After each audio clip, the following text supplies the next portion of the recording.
ആശ്വാസം. അമ്മ മരിച്ചപ്പോൾ ആശ്വാസമായി. ഇനി എനിക്ക് അത്താഴപ്പഷ്ണി കിടക്കാം, ആരും സ്വൈരം കെടുത്തില്ല. ഇനി എനിക്ക് ഉണങ്ങിപ്പാറുന്നതുവരെ തല തുവർത്തണ്ട, ആരും ഇഴവിടർത്തി നോക്കില്ല.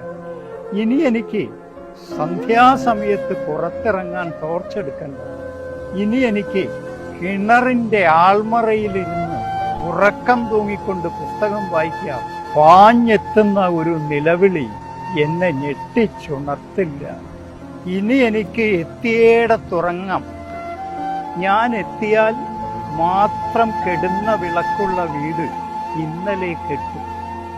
ഞാൻ അനുഭവിക്കുന്നത് അത്രയും തൻ്റെ കുറ്റമാണ് എന്ന ഗർഭകാല തോന്നലിൽ നിന്ന് അമ്മ ഇന്നലെ മുക്തയായി. ഒടുവിൽ അമ്മ എന്നെ പെറ്റുപോയി.